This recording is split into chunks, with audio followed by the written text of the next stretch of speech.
On. चले भाई, अब हम आते हैं बेटा अगले टॉपिक की तरफ, और वो प्रैक्टिकल का टॉपिक है।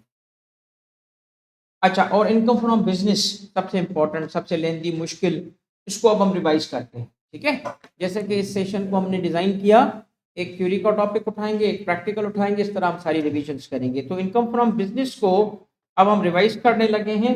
ये एक डॉक्यूमेंट है जो कि सिंगल पेज पे आपके बिजनेस इनकम को लाएगा, सिंगल पेज। ठीक है। अच्छा जी, आपका इसमें अब टाइम आपने वो किया था डाउनलोड, आई के बुक डाउनलोड्स में है? कहाँ पे है भाई, किधर जाऊँ? ये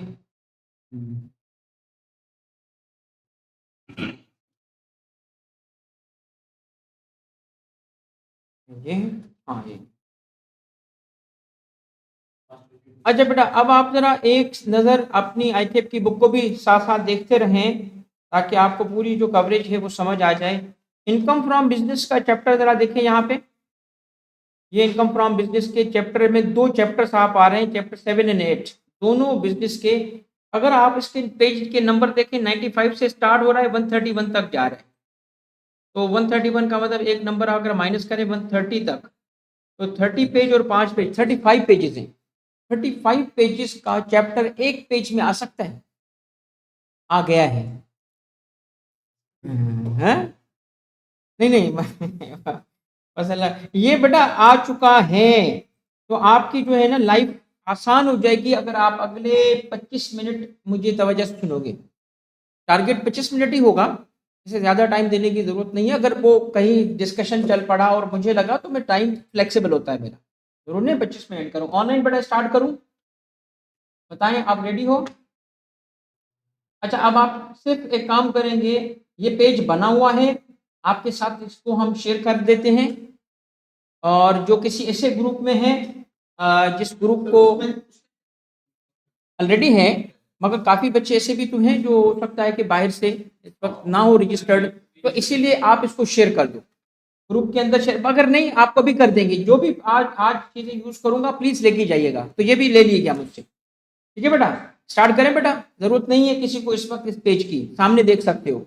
तो आप इसको देखें और इसके हिसाब से अपनी नोटिंग करें, जहां जहां पे नोटिंग की जरूरत है नोटिंग करें। और दूसरी चीज तवज्जो रखिएगा मेरी, और वो ये है कि आपने इस सेशन में जो तवज्जो करनी है वो न्यूमेरिकल पे ज्यादा करनी, क्योंकि ये प्रैक्टिकली और न्यूमेरिकली टॉपिक एग्जामिन होता है। तो इसको हमने डिजाइन कैसे किया है, आईकेप के एक पास पेपर को आगे रखते हुए हमने इस फॉर्मेट को बनाया है। ये एक मोमिन मेज प्रोडक्ट्स का सवाल था जो कि पास पेपर में आया, तो उसको आगे रखते हुए मैंने कहा था कि इसका डिजाइन बनाता हूँ साथ। नहीं, आज मुश्किल हो जाएगा, क्योंकि वो टाइम नहीं है ना, फिर वो कुछ टॉपिक रह जाएंगे। तो रिवीजन करा लेते हैं, बाकी अवेलेबल है, जिसको जो भी चाहिए रात को 12 बजे तक बैठेंगे, 1 बजे तक बैठेंगे, टेंशन थोड़ी है। चले भाई स्टार्ट करें बेटा, चले भाई, अल्लाह का नाम लेते हैं, बिस्मिल्लाहिर्रहमानिर्रहीम। बेटा बिजनेस में सबसे पहले जो सवाल बनता है उसका फॉर्मेट एक दफा जरूर दिखा दूंगा कि डेटा गिवन क्या होता है। आईकेप के पास्ट पेपर्स में अगर आप आए तो फॉर्मेट देख लें, बिजनेस का सवाल ऐसे ही बनता रहेगा, इसके फॉर्मेट में चेंज होने के चांस जीरो हैं। क्योंकि ये जो सवाल आते हैं पास पेपर को किसी को भी उठा के देखें, ये बिजनेस का सवाल यही एग्जैक्ट, बल्कि ये वही खुल गया है जिसको मैंने आगे रख के आपका डिजाइन बनाया। ये देखें, डेटा गिवन ऐसे होगा। अब अगर आप चाहते हो कि बिजनेस का सवाल अच्छे से कर लें, तो एक दफा डेटा को देख लें। एक किस्म की प्रॉफिट एंड लॉस स्टेटमेंट या प्रॉफिट लॉस अकाउंट आपको गिवन होगा, सेल से स्टार्ट करेगा और प्रॉफिट बिफोर टैक्स तक होगा, और फिर उसके बारे में एडिशनल इंफॉर्मेशन देगा, जो वापस उसी में से किसी न किसी एक एंट्री से उसका ताल्लुक होगा। ठीक है, इसी तरह सवाल बनता है। अब इस सवाल को अगर आप देखेंगे तो ये सवाल आया था 18 नंबर का। तो जो रिवीजन हम करेंगे इसका वेटेज कम से कम भी मेरी नज़र में, मैं समझता हूं कि ये 15 से 18 नंबर तक का इसका वेटेज है। इस रिवीजन का जो भी पढ़ने जा रहे हैं, ये रिवीजन का 15 से 18 नंबर या मे बी मोर इसका वेटेज है। ओके, चले सबसे पहले सवाल आपने देखा था, तो उसमें आप स्टार्ट कहां से करोगे? आप स्टार्ट सवाल को यहां से करोगे, प्रॉफिट बिफोर टैक्स से। तो सेल्स, कॉस्ट ऑफ सेल्स, जो चीजें माइनस हो चुकी हैं वो सब लेके अब यहां से, अब हमारा तरीकेकार क्या होगा? तरीका ये होगा कि जो चीजें इसमें से लेस हुई हैं वो आपको पता हो। तो क्या लेस हो चुका है? कॉस्ट ऑफ सेल माइनस है। इसमें हो सकता है कुछ एडजस्टमेंट्स करनी पड़े हमें। इसमें फाइनेंशियल चार्जेस माइनस है, अदर इनकम एडेड है। तो ये चीजें आप देख लो एक दफा कि क्या क्या चीजें इसमें मौजूद होती हैं। ओके, सवाल इससे जब स्टार्ट किया ना आपने, कहाँ से स्टार्ट किया? प्रॉफिट बिफोर टैक्स से। ये देखिए प्रॉफिट बिफोर टैक्स वही मोमिन मेस का 36 मिलियन वाला मैंने यूज किया हुआ है, सेम। ठीक है, ताकि आपको अंदाजा हो कि सवाल ऐसे होता है। अब आए जरा क्या क्या होता है। सबसे पहले अब एक एक एंट्री को जरा सुनिएगा, रिलैक्स, क्योंकि बना हुआ है, आपको लिखना विखना कुछ नहीं है, बस तवज्जो से सुनिए। अब आपका सारा सवाल 3 चीजों पे मबनी होगा। इंटायर बिजनेस की रिवीजन होने जा रही है। इंटायर वो जो 34 पेज थे ना, उसकी रिवीजन हो जाएगी इस एक पेज के जरिए, और अगले 25 से 30 मिनट के अंदर। अब आपने करनी है 3 चीजें। अगर कोई चीज गलत लेस हुई है, अगर वो लेस नहीं होनी किसी भी वजह से, आप क्या करोगे? उसको ऐड, कुछ चीजों को आपको ऐड करना होगा। अगर कोई चीज सही लेस नहीं हुई उसको क्या करोगे? लेस। और तीसरा क्या होगा? जो बिल्कुल सही है उसको क्या करोगे? इग्नोर। 3 पॉसिबिलिटीज होंगी आपके सवाल की, लेस करना, ऐड करना और इग्नोर करना। ओके, हमने पूरे बिजनेस को आगे रखते हुए इसको डिजाइन किया है। सबसे पहले 1 बाय 1 आए। तो पहली चीज क्या है आपकी, ये जरा पढ़े। हमें सवाल में से लेस करना होगा। किसे? पढ़ लो खुद। अगर उसने सेल्स में या अदर इनकम में कोई ऐसी इनकम ऐड की है जो बिजनेस में टैक्सेबल नहीं है, जैसे अदर सोर्स की income, property income, capital gain, तो हम उसे लेस करते हैं। एग्रीड हो भाई मुझसे? और उससे वहां से लेस करके रेलिवेंट हेड में ले जाएंगे। तो क्या क्या अब तक उसने चेक किया है पास पेपर में? उसने उसमें एक दफा प्रॉपर्टी इनकम ऐड कर दी, हमें लेस करना पड़ा। उसने उसमें कैपिटल गेन, थैंक यू, उसने उसमें कैपिटल गेन ऐड किया था, हमें लेस करना पड़ा। इवन वो उसमें डिविडेंड ऐड कर देता है, एफटीआर इनकम ऐड करता है, हमें उसको लेस करना पड़ता है। क्लियर? ये याद हो जाएगा? ओके, तो पहले क्या था? लेस किया हमने। अच्छा दोस्तों, उसके बाद दूसरी एंट्री पे आ जाएं। 1 बाय 1 करके पूरी रिवीजन होगी, और ये आप जाके चेक करना, बिजनेस की सब चीजें कवर हो चुकी होंगी इसमें, इस एक पेज के जरिए। दूसरी क्या है? पढ़ लो खुद। चूंकि उसने वो कैलकुलेशन जो की होती है, ये अकाउंटिंग के हिसाब से होती है। ये उसने कैलकुलेशन अकाउंटिंग है, इनकम स्टेटमेंट है, प्रॉफिट लॉस अकाउंट है। तो अकाउंटिंग डेप्रिसिएशन और टैक्स डेप्रिसिएशन का तरीकेकार मुख्तलिफ है। इसीलिए हमें एक बात याद रखनी होती है, क्या? कि हम अकाउंटिंग डेप्रिसिएशन या इंटेंजिबल की एमोर्टाइजेशन हमेशा ऐड करेंगे। ओके, उसके बाद हम लेस करेंगे टैक्स डेप्रिसिएशन। मगर जब टैक्स डेप्रिसिएशन माइनस करेंगे तो हमें देखना होता है कि क्या वो एसेट जिसकी डेप्रिसिएशन उसने ली थी नया तो नहीं है। क्योंकि अगर वो एसेट न्यू है, उसी साल अक्वायर किया गया है, तो वो प्लांट एंड मशीनरी भी हो सकता है। तो याद रखिएगा, सारे नहीं, सिर्फ प्लांट एंड मशीनरी अगर न्यू है, उस साल अक्वायर की गई है, तो उस पर इनिशियल अलाउंस मिलता है।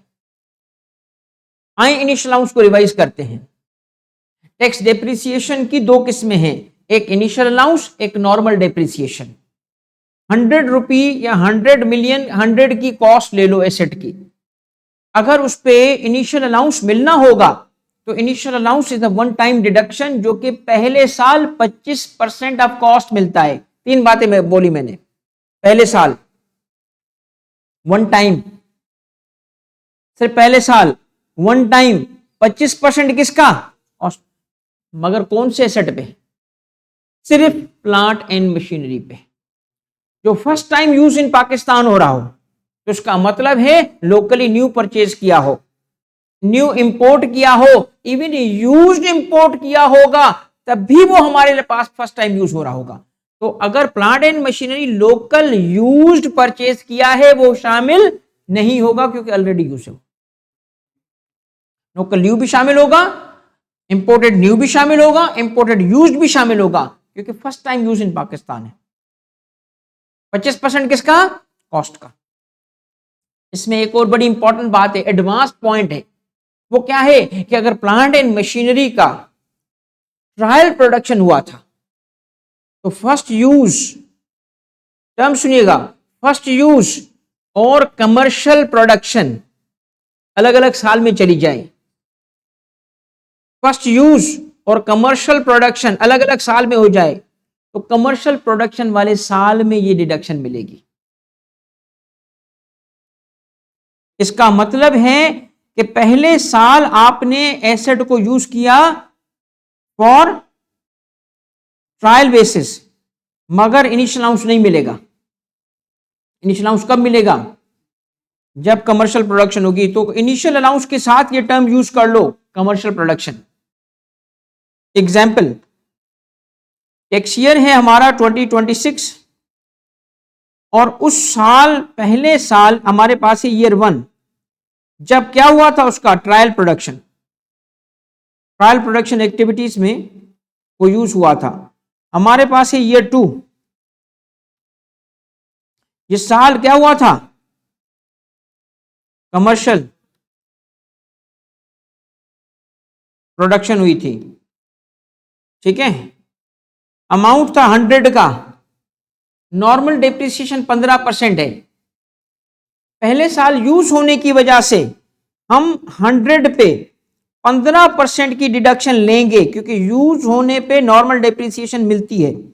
नॉर्मल डेप्रिसिएशन दी जाएगी, मगर पहले साल इनिशियल अलाउंस नहीं मिलेगा। इसका मतलब है इनिशियल अलाउंस पहले साल ही मिलता है हमेशा, सिवाय कब? जब कमर्शियल प्रोडक्शन अगले साल हुई हो। तो कमर्शियल प्रोडक्शन अगले साल हो गई, अब हम इनिशियल अलाउंस यहां देंगे। यहां कैसे देंगे? डब्ल्यूडीवी पे नहीं होता, कॉस्ट पे ही होता है। तो उसका 25% लेंगे यहां पे, तो आपका 25 की डिडक्शन मिल गई। अब नॉर्मल डेप्रिसिएशन कैलकुलेट करने के लिए आपको 100 से पहले दो चीजें माइनस करनी पड़ेंगी, पिछले साल की भी और करंट ईयर की भी। ये इनिशियल अलाउंस की अमाउंट माइनस कर लो, तो आपके पास हो गया कितना? 60। इस पे 15% नॉर्मल डेप्रिसिएशन। नॉर्मल डेप्रिसिएशन किस पे लगती है? डब्ल्यूडीवी पे। रिवाइज हो गया भाई दोस्तों? पॉइंट क्लियर है? इनिशियल अलाउंस रिवाइज कर दिया हमने इनिशियल अलाउंस रिवाइज कर दिया। क्या कहा? इनिशियल अलाउंस कब मिलता है? बताओ कब मिलता है? पहले साल, या फिर कमर्शियल प्रोडक्शन। पहले साल फिर नहीं होगा, कमर्शियल प्रोडक्शन वाले साल में। कितना अमाउंट मिलता है? 25%। कितनी दफा? एक दफा। किसका? कॉस्ट का। कब? जब आपके पास प्लांट एंड मशीनरी हो, और वो भी कौन सी? फर्स्ट टाइम यूज हो गया। तो आप क्या करोगे? अगर डेप्रिसिएशन ऐसे एसेट की ली गई थी जिसमें इनिशियल अलाउंस मिलना था, तो नॉर्मल डेप्रिसिएशन तो क्लेम करोगे ही करोगे, इनिशियल अलाउंस भी क्लेम करोगे। क्लियर है भाई? हाँ, गुड क्वेश्चन भाई। ये सवाल सुने, बताता हूं। अब ये सब नोट कर लो कि नॉर्मल डेप्रिसिएशन और initial allowance full year policy पे है। फुल ईयर पॉलिसी का मतलब है कि एक दिन भी अगर आपने इस्तेमाल किया, पूरे साल की डिडक्शन मिल जाएगी। इंटेंजिबल प्रोरेटा बेसिस पे अपोर्शन होगा, जितने नंबर ऑफ डेज है उस तक हमें लिमिट करना पड़ेगा, प्रोपोर्शनेट होता है। इसका मतलब अगर 300 दिन यूज हुआ, 200 दिन यूज हुआ, 25 दिन यूज हुआ, उस तक लिमिट हो जाता है। क्या लिमिट होता है? इनिशियल अलाउंस लिमिट नहीं होता, नॉर्मल डेप्रिसिएशन लिमिट नहीं होती, इंटेंजिबल होता है। फुल ईयर पॉलिसी इसको कहते हैं। ओके हो गई बात भाई? रिवाइज हो गया? आए जी नॉर्मल डेप्रिसिएशन की तरफ जाते हैं। फिर उस एसेट की नॉर्मल डेप्रिसिएशन ली जाएगी। तो सबसे इंपॉर्टेंट बात क्या है नॉर्मल डेप्रिसिएशन की?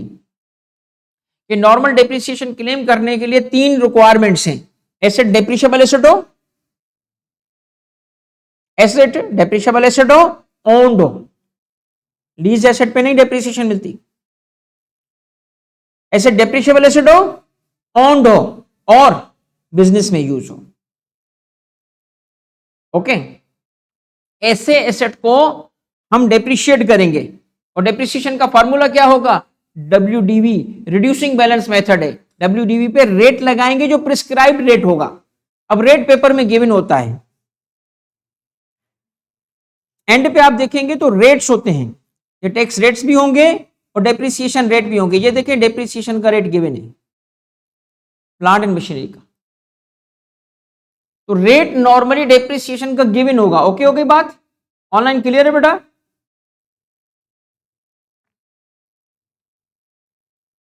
ठीक है, ये रेट किस पे लगाओगे? ये WDV पे लगाएंगे, रिटन डाउन वैल्यू पे लगाएंगे। ओके भाई ऑनलाइन? दूसरी चीज अब आगे थोड़ी सी, अगर वो एसेट पार्शियल बिजनेस यूज का है, उसने कहा कि जी ये एसेट का 80% बिजनेस यूज था और 20% पर्सनल यूज था, तो डेप्रिसिएशन डिडक्शन हम सिर्फ और सिर्फ बिजनेस यूज की हद तक देंगे। और ऐसे पार्शियल बिजनेस यूज के एसेट की WDV कैलकुलेट करते वक्त टोटल डेप्रिसिएशन माइनस हो जाएगी। ये बात आपको रिवाइज कराता हूं नंबर्स के जरिए। सपोज करते हैं कि हमारे पास टोटल अमाउंट था 100 का, डेप्रिसिएशन का रेट है 15% का, तो डेप्रिसिएशन डिडक्शन है 15। अब इसका बिजनेस यूज और नॉन बिजनेस यूज है। बिजनेस यूज था 90%, नॉन बिजनेस यूज था 10%, तो हमें डिडक्शन को लिमिट करना पड़ेगा। 15 का हमें अलाउ करना पड़ेगा। अस्सलाम वालेकुम मैडम, कैसे आप? ठीक है, अस्सलाम वालेकुम।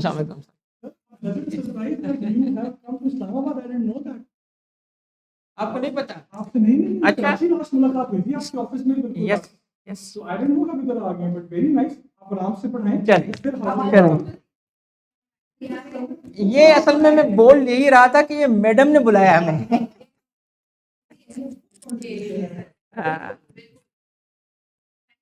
मिलते हैं। अच्छा जी, ये देखिए इसका जो मतलब हुआ कि 15% की जो आपकी डिडक्शन होगी वो लिमिट करनी पड़ेगी हमें अब 90 पे। तो 15 का 90% क्या होगा? अलाउ हो जाएगा, डिडक्ट, ये डिडक्टेड हो जाएगा। ऑनलाइन ठीक है बेटा? और उसके बाद क्या है, यहां पे अगर आप आए तो 15 को 10% तक जो होगा, अब हम क्या करेंगे? 10% हम डिसअलाउ करेंगे। क्यों? क्योंकि वो नॉन बिजनेस यूज है। ओके हो गई बात भाई? ठीक है जी, नॉट अलाउड। ठीक है, ओके।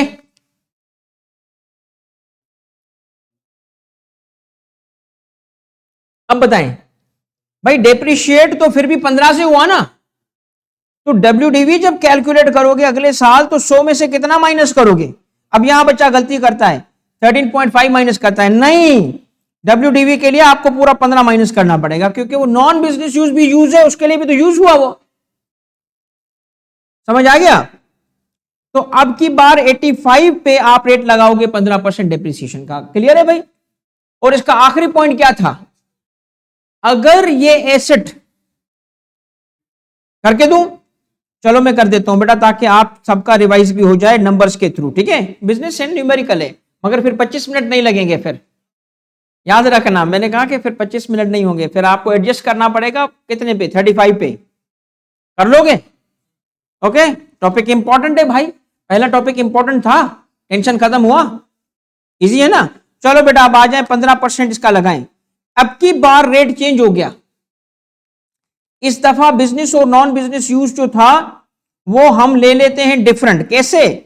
कि भाई इस दफा बिजनेस और नॉन बिजनेस हम लेते हैं 80 इधर, क्योंकि चेंज हो सकता है ना। और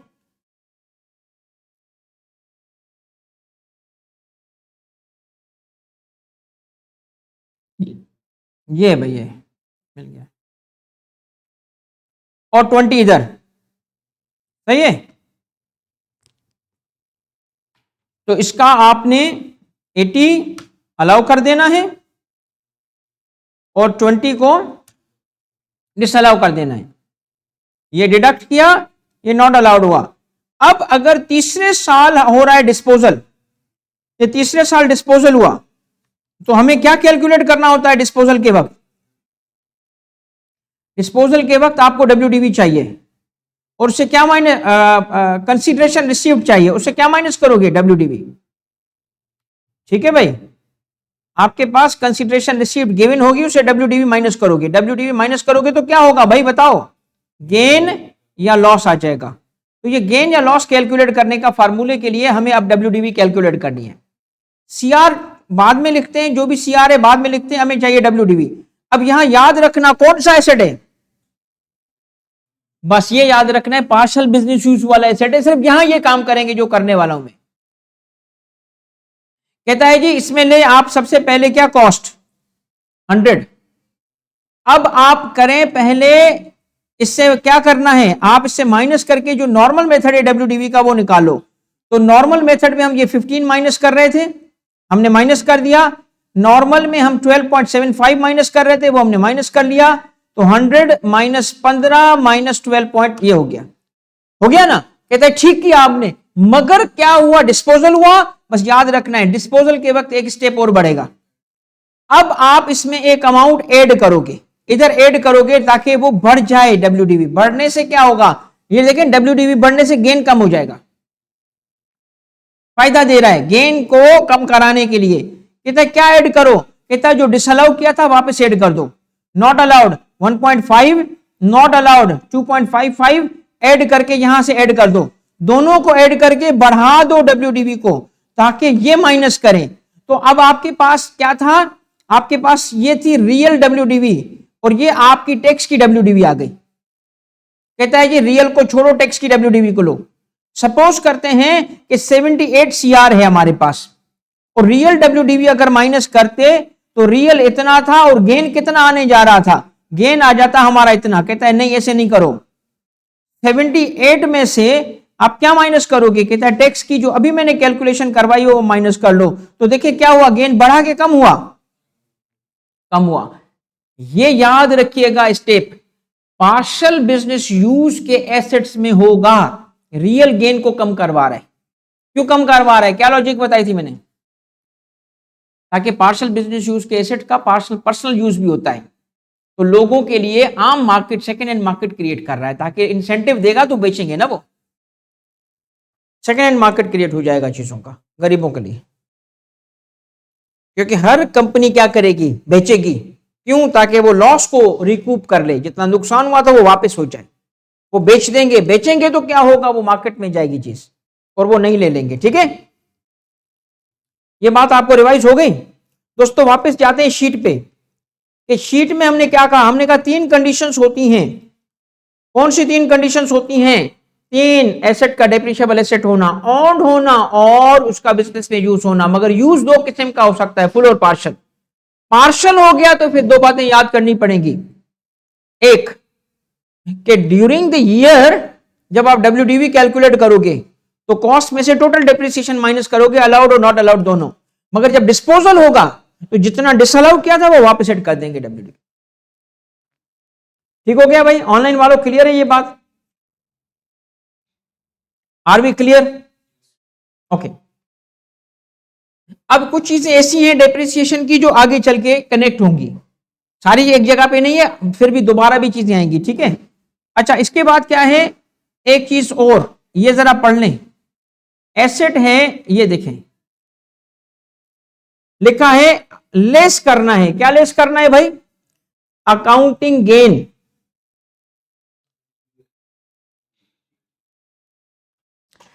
क्या ऐड करना है भाई?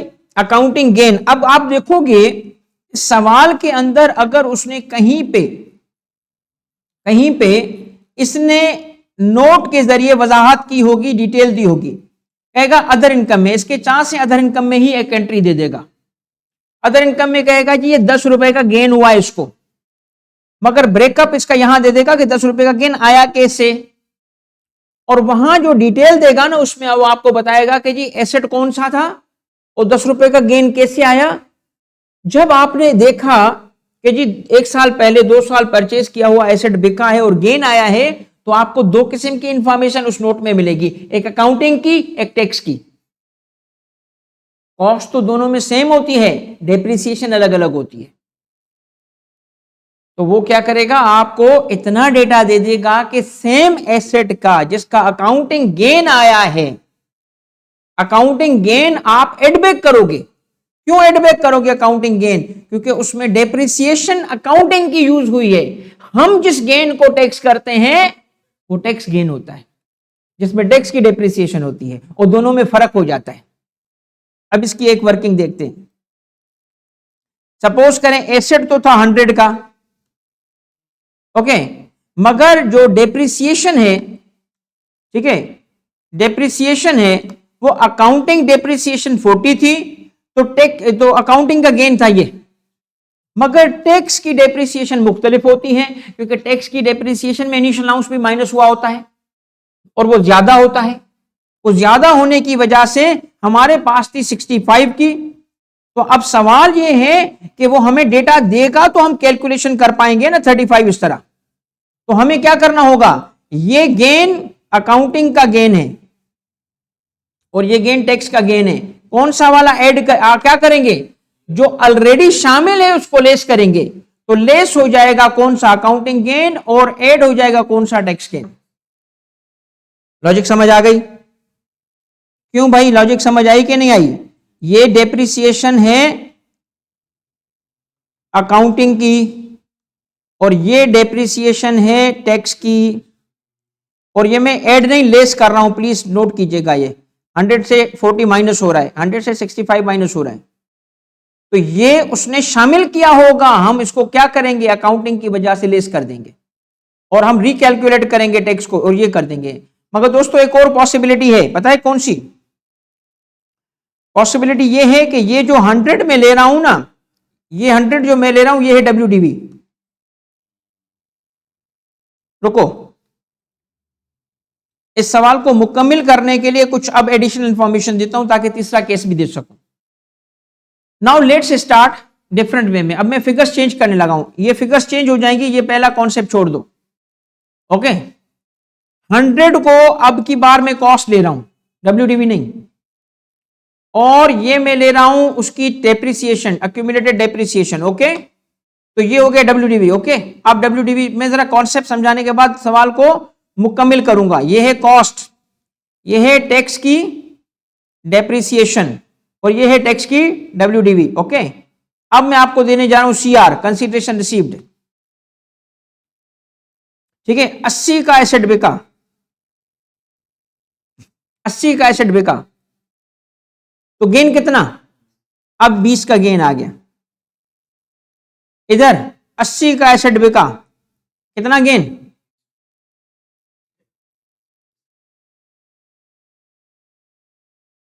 फर्क आ रहा है, आया फर्क? क्योंकि ये कॉस्ट है, दोनों केस में कॉस्ट सेम, दोनों कॉस्ट में depreciation different. WDV CR same है दोनों सूरतों में, क्योंकि डेटा में CR सेम होगी बेटा।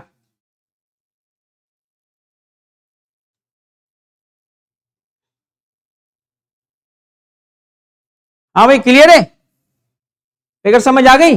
अब आखिरी केस देखें, ये देने के बाद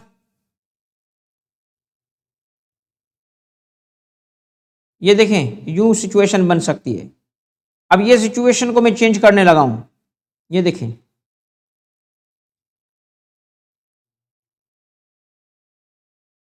अब ये भी हो सकता है टैक्स की डेप्रिसिएशन 95 की थी, 5 की थी, सपोज कुछ भी मैं ऐसे रैंडम लेना चाहता हूं, 5 ले लो, 95 ले लो, कुछ भी ले सकते हैं ना, यू नेवर नो, आपको नहीं पता कि किस चीज पे डिपेंड कर रहा होता है। 95 हो गया। मुझे एक बात बताएं, CR कितनी है दोनों केस में, सेम एसेट में, अकाउंटिंग में तो गेन है, टैक्स में लॉस है। अब दोनों डिडक्ट, शाबाश। तो ये नहीं ध्यान में रख लेना एक लेस होगा एक होगा, नहीं, देखोगे कि लेस तो हुआ, ये तो हमेशा लेस होगा, अकाउंटिंग तो हमेशा ही लेस करोगे। ओके, एक और सिनारियो दूं, इसका रिवर्स। इसका रिवर्स क्या है, ये भी हो सकता है भाई, यूं भी हो सकता है सिचुएशन ना, ये इस तरह भी लेके जा सकता है। आप लॉजिक समझो, आप रटे नहीं लगाओ, बस मैं लॉजिक को समराइज कर दूंगा फिर। अब क्या हुआ, यहां आ जाओ, इधर 10 कर दें, WDV कितनी हो गई 90, क्या हो गया 10 का लॉस। अब कोई मुझे बताएगा क्या करेंगे, अकाउंटिंग लॉस है, वो लेस हुआ है, रिवर्स कैसे करोगे, ऐड कर देंगे। क्यों, हमें न्यूट्रलाइज करना है उसको। अकाउंटिंग गेन अगर उसने ऐड किया है तो हम उसको लेस करेंगे, अकाउंटिंग लॉस अगर उसने लेस किया हुआ है तो हमने उसको ऐड करना है। टैक्स गेन आया तो ऐड होगा, टैक्स लॉस आया तो डिडक्ट होगा, बस। एसेट के डिस्पोजल पे 4 सिचुएशन होंगी ना अकाउंटिंग में, या तो गेन आया होगा या लॉस आया होगा, टैक्स में गेन या लॉस। अब मुझे आप खुद बताते जाएं और नोट्स बनाते जाएं। अगर है अकाउंटिंग गेन तो क्या करोगे भाई, अकाउंटिंग गेन को क्या करोगे ऑनलाइन वालों, अकाउंटिंग गेन ऐड हुआ है लेस करेंगे, अकाउंटिंग लॉस डिडक्ट हुआ है ऐड करेंगे, टैक्स गेन चूंकि हमने ऐड ही करना होता है, टैक्स का लॉस आ गया सेम एसेट पे तो लॉस आ गया तो लेस करेंगे। समझ आ गया भाई, अगर समझ आ गया तो ठोको ताली और आगे बढ़ूंगा मैं। ले भाई, सही है, चलो भाई आ जाओ इधर। ये आपकी हो गई अकाउंटिंग के पॉइंट्स क्लियर। तो अकाउंटिंग गेन आएगा लेस करेंगे, ये देखिए उसके बाद क्या करेंगे, उसके बाद क्या लिखा है मैंने, टैक्स गेन आया तो हम उसको ऐड करेंगे, मगर टैक्स लॉस आया तो हम उसको, loss on disposal of intangible, loss tax का आया तो ये टैक्स के लॉस की बात कर रहा हूं। मगर एक चौथी बात भी मैंने ऐड की अभी जो इसमें नहीं लिखी, वो अकाउंटिंग लॉस वाली थी जो मैंने इसको नहीं लिखी। ओके, अकाउंटिंग लॉस भी तुम इसमें ऐड कर सकते हो, इस लिस्ट में ला सकते हो। तो अकाउंटिंग लॉस आया होगा तो हम इसको क्या करेंगे, ऐड कर देंगे। ओके भाई, आगे जाऊं, नेक्स्ट पे आ जाओ। अब आता है स्पेकुलेशन इनकम। मैंने कहा था ना कि वो हो सकता है इनकम में ऐसी इनकम ऐड कर दे जो वहां टैक्स नहीं होनी। तो हमने कहा अच्छा, ऊपर ऊपर क्या लिखा था, किसी और हेड की इनकम हो तो लेस कर लो, बिल्कुल सही कहा था, कैपिटल गेन है लेस कर लो, प्रॉपर्टी है लेस कर लो, FTR है लेस कर लो। मगर ना सिर्फ अदर हेड की इनकम लेस करेंगे, इवन बिजनेस इनकम भी एक अलग करेंगे, और वो है स्पेकुलेशन इनकम। अब आए स्पेकुलेशन इनकम को रिवाइज करते हैं। स्पेकुलेशन इनकम, इसका मतलब बिजनेस की 2 किस्में हैं, एक स्पेकुलेशन, एक नॉन स्पेकुलेटिव इनकम। ठीक है, तो अगर उसने अदर इनकम में स्पेकुलेशन लिखा होगा, हम उसको माइनस करके अलग सेपरेटली कैलकुलेट करेंगे। जब सारा सवाल बिजनेस का हो जाएगा उसके नीचे लिखेंगे स्पेकुलेशन इनकम अलग लाइन में। और क्या करेंगे, स्पेकुलेशन इनकम के साथ क्या होता है, यह होता है कि एक है नॉन स्पेकुलेटिव इनकम और एक है स्पेकुलेशन इनकम। ओके, हाँ, केस 1, केस, इसमें 3 केस आएंगे, और केस 3। केस 1 दोनों में इनकम है, ऐड कर देंगे, आप इन दोनों को ऐड करोगे और ये इनकम अंडर द हेड हो जाएगा। ऑनलाइन वालों सही है भाई। मगर व्हाट इफ के नॉन स्पेक्युलेटिव में लॉस है और इधर इनकम है, एडजस्ट करेंगे।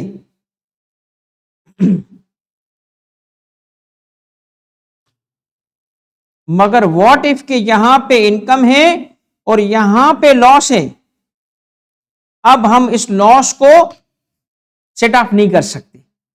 इनकम कितनी होगी इस केस में, यह है असल चीज आपको जो समझनी है और याद रखनी है। और मैं साथ में स्पेकुलेशन लॉस भी रिवाइज कराऊंगा अभी आप। लॉस की भी रिवीजन कराने लगा हूं अभी आपको, ठीक है, बात समझ आई मेरी। अब क्या, अगर स्पेकुलेशन का लॉस है वो सेट ऑफ नहीं हो सकेगा। 24 से 11 नहीं माइनस किया हमने, मगर 12 से 9 माइनस किया हमने, इसीलिए दोनों को अलग करेंगे। ऐड हुआ है लेस कर देंगे। तो एंट्री समझें, क्या करेंगे हम, एंट्री क्या लिखा है, स्पेकुलेशन इनकम है, इफ एडेड तो लेस करेंगे। मगर स्पेकुलेशन का लॉस भी तो हो सकता है ना भाई। तो अगर उसने लॉस था स्पेकुलेटिव और उसको क्या किया हुआ है, लेस किया हुआ है, तो हम उसको ऐड कर दें। अभी ऐड करेंगे क्योंकि वो माइनस कर चुका है। इसने क्या कहा, इसने कहा कि जी ये ऊपर जो फिगर्स हैं, इन फिगर्स में से कहता है जी ये आपका माइनस हुआ है, इधर नोट में लिख रहा है। नहीं, अभी अभी ठीक नहीं है ना, नहीं ऐसे नहीं, क्यों करना था, स्पेकुलेशन लॉस कैसे माइनस करोगे आप। उसने एक सेकेंड इसकी लोको लोको लोको लोको मुझे चेक करने दो। देखें, अगर तो आप एक बात समझो, माइनस स्पेकुलेशन लॉस करना है नॉर्मल इनकम से, ये तो मुमकिन ही नहीं था, ये तो मुमकिन ही नहीं है। हमें तेरा गौर करो बेटा, ये देखो मुमकिन क्यों नहीं है, इसको थोड़ी माइनस किया हमने, उसने तो गलत माइनस किया है। आप देखिए, नॉन स्पेकुलेटिव लॉस माइनस हो सकता है, स्पेकुलेटिव थोड़ी माइनस होगा।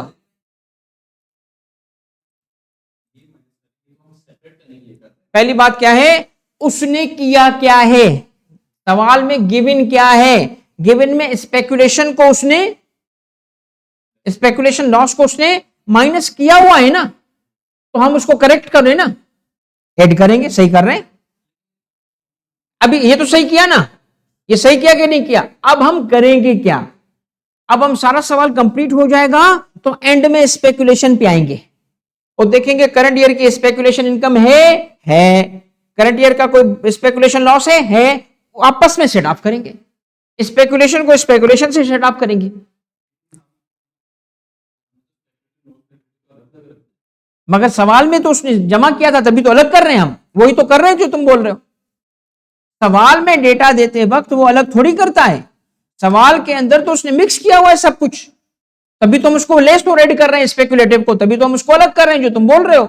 अलग करना है तो अलग करो ना, इधर तो अलग कर दो उसको, इसका मतलब है प्योर नॉन स्पेकुलेटिव तक रख दो। तो हाँ, इसकी वजह से नॉन स्पेकुलेटिव कम हो रही है, बिल्कुल, तभी उसको वापस कर रहे हैं हम, एडबैक कर रहे हैं, बिल्कुल। फिर वापस आके नीचे ये स्पेकुलेशन की ये यहां आके स्पेकुलेटिव को हम डील करेंगे, बाद में यहां आके डील करेंगे, ठीक है। जी जी बेटा जी, आगे जाऊं। अब स्पेकुलेशन के लिए एक बात सुन लो कि क्या होगा, ये 3 केस होंगे, करेक्ट। 3 केस क्या होंगे कि अगर तो उसने डेटा में क्या किया हुआ है, स्पेकुलेशन इनकम शो की हुई है, हम उसको लेस कर देंगे, स्पेकुलेशन लॉस माइनस किया हुआ है, हम उसको ऐड कर देंगे। फिर इग्नोर करेंगे, हाँ क्योंकि उसने लेस नहीं किया तो हम क्यों उसको करेंगे। आपने देखना क्या है कि जो आपने स्टार्टिंग पॉइंट क्या है ये नहीं भूलो, आपका स्टार्टिंग पॉइंट हमेशा, सवाल स्टार्ट कहां से कर रहे हो, इस अमाउंट से वो माइनस हुआ कि नहीं हुआ, इस अमाउंट में वो ऐड था कि नहीं था, इस पे फैसला करेंगे। अगर एक अमाउंट इससे माइनस नहीं हुआ तो अराइव दिस अमाउंट, तो हम उसको कुछ नहीं करेंगे ना, क्लियर। स्पेकुलेशन इनकम के बारे में आखिरी बात, स्पेकुलेशन इनकम को पता कैसे चलेगा ये स्पेकुलेशन है, एग्जामिनर ये थोड़ी लिखेगा कि स्पेकुलेशन है। उसके लिए 3 चीजें नोट करोगे। सबसे पहले देखोगे कि लॉस या गेन आया वो कमोडिटी पे था कि नहीं था, वर्ड कमोडिटी यूज होगा। नंबर 1 कमोडिटी, आमतौर पे कौन सी कमोडिटीज होती हैं, पेट्रोल, ग्रेन, कॉटन, मेटल, और इनकी निशानी क्या होती है, ये बगैर प्रोसेसिंग के ओरिजिनल फॉर्म में किसी एक्सचेंज मार्केट पे बिकते हैं। पाकिस्तान में कोई एक्सचेंज मार्केट है इनका, है, कौन सा है, स्टॉक एक्सचेंज नहीं, क्या कहते हैं उसको, टीमैक्स, पाकिस्तान मर्केंटाइल एक्सचेंज, उस पे ये बिकती हैं कमोडिटीज। तो इसका मतलब है कि स्पेकुलेशन बिजनेस का ताल्लुक हर प्रोडक्ट से नहीं है, फिनिश गुड्स से नहीं है, गुड्स से नहीं है, कमोडिटी से। पहली निशानी क्या होगी? कमोडिटी। सेकंड, वो डिस्पोज ऑफ हुई होगी, तभी गेन या लॉस आएगा। ये चीजें चेक करेंगे। अगर मैंने कमोडिटी में ट्रांजैक्शन की है मगर अभी बेचा नहीं है तो गेन और लॉस आया नहीं है ना, इग्नोर। गेन लॉस आए तो सही, तो उसका बिकना जरूरी है। और तीसरी चीज क्या है? बिकने की टाइमिंग। बिकने की टाइमिंग बिफोर गेटिंग डिलीवरी। सबसे इंपॉर्टेंट तरीन बात क्या है? दो, कमोडिटी और उसका डिलीवर होने से पहले बिकना। आपने खरीदा, अभी आपके पास उसकी पोजीशन नहीं आई थी, आपने बेच दिया। बेचना जरूरी है। टाइम से जो गेन आएगा ना वो टैक्स नहीं हो सकता। टैक्स में बिक्री के रियल गेन टैक्स होता है। नहीं, टाइम महीने का हो, कुछ भी हो। आज बेचा कि नहीं बेचा? आज बेचा। करंट ईयर में बेचा कि नहीं बेचा? बेचा। बिल्कुल रिसीव होने से पहले, डिलीवरी से पहले। ये स्पेकुलेशन की निशानी है। आगे बढ़े। ऑनलाइन वालों क्लियर हो गया? तो अगर स्पेकुलेशन इनकम आई होगी हम उसको लेस करेंगे, लॉस आया होगा और उसने इस अमाउंट से उसको माइनस किया होगा तो हम उसको ऐड कर देंगे। क्लियर है भाई यहां तक? अब आगे सुने। अगर इनकम्स पे आए, इनकम्स, तो आपकी जो इनकम्स हैं कुछ ये भी कर सकता है वो कि रेवेन्यू में, सेल्स में और अदर इनकम में वो शामिल ना किए उसने, क्योंकि आमतौर पे वो बिजनेस में शामिल नहीं होते, उसने इसमें शामिल नहीं किया, मगर फिर भी वो बिजनेस इनकम हो, ये मुमकिन है। अकाउंट्स की फॉर्मेट और स्टैंडर्ड और उसके डेटा के मुताबिक अमाउंट इनकम में ऐड नहीं किया गया, ना सेल्स में ना अदर इनकम में। इस वजह से प्रॉफिट बिफोर टैक्स में वो अमाउंट नहीं है। मगर नहीं है ही नहीं ना, कोई अमाउंट है ही नहीं। कम क्या हो रहा है? कुछ नहीं हो रहा। 100 रुपए थे, 100 रुपए रहा। मगर एडिशनल इंफॉर्मेशन में उसने कहा, एडिशनल इंफॉर्मेशन में उसने कहा कि इससे ये मिल रहा है, rent from tangible movable property, मगर ये ऊपर इनकम में ऑलरेडी शामिल नहीं था। हम इसको शामिल करेंगे बिजनेस में। क्या मतलब? इसका मतलब यह है कि कुछ ऐसी इनकम्स हो सकती हैं जो बिजनेस में टैक्स की जाएंगी, हालांकि वो इनकम में शामिल नहीं की गई थी। उसने अदर इंफॉर्मेशन में कहा कि जी इसने जनरेटर को, इक्विपमेंट को, फर्नीचर को, किसी मूवेबल प्रॉपर्टी को रेंट पे दिया था, वहां से उसकी इनकम आई, मगर उसने उसको ऊपर नहीं शामिल किया। हम बिजनेस में शामिल कर देंगे, हम ऐड कर देंगे। क्यों ऐड कर रहे हो? क्योंकि ये बिजनेस इनकम है। रेंट बिजनेस इनकम है सर, वो तो प्रॉपर्टी इनकम है। मूवेबल लिखा है, इमूवेबल नहीं है, तो ये बिजनेस में आता है। ऐसे ही एक और इनकम है, और वो क्या है कि उसने आपको ट्रांजैक्शन दे दी कि जी इसको बिजनेस रिलेशनशिप में एक बेनिफिट मिला। बेनिफिट क्या हो सकता है? परक्विजिट क्या हो सकता है? ये सैलरी थोड़ी है, कुछ भी हो सकता है। हम उसका फेयर मार्केट वैल्यू बिजनेस में ऐड करेंगे, क्योंकि ये भी बिजनेस इनकम है भाई।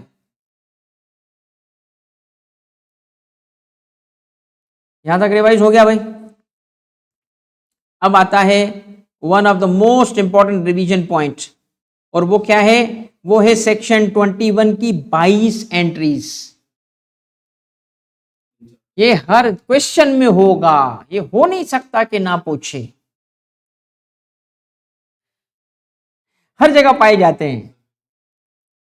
हाँ, किस टाइम पे जुमा? अच्छा, नमाज कहाँ पे होता है? मस्जिद में। अच्छा बेटा, आप जो कि टाइमिंग, आई थॉट कि वो ऑफिस वाली टाइमिंग में सोच के जा रहा था, जुम्मे का ब्रेक करते हैं, जुम्मा पढ़ लेते हैं पीछे मस्जिद में। 5 मिनट बचे हमें वजू करने के। बेटा ऑनलाइन आप भी जुम्मा पढ़ लो, हम फिर जुम्मे के बाद आएंगे। मैं इस सेशन को यहाँ पे स्टॉप कर दूं, रिकॉर्डिंग को स्टॉप कर दूं, पॉज कर दूं? नहीं, स्टॉप करें, कोई भी आगे कुछ करेगा फिर। हाँ स्टॉप कर देता हूँ। चलो बेटा, जुम्मे के बाद हम स्टार्ट करेंगे, कोशिश करेंगे कि जल्द से जल्द वापस आए। Maximum 30 minutes, maximum. आधे घंटे में बेटा हम वापस आ जाएंगे, ठीक है। जज़ाकल्लाह, अल्लाह हाफिज़ बेटा, फॉर द टाइम बिंग अल्लाह हाफिज़, वापस आ जाना, ओके। तो जुमा पढ़ के मैं वापस आ रहा हूँ।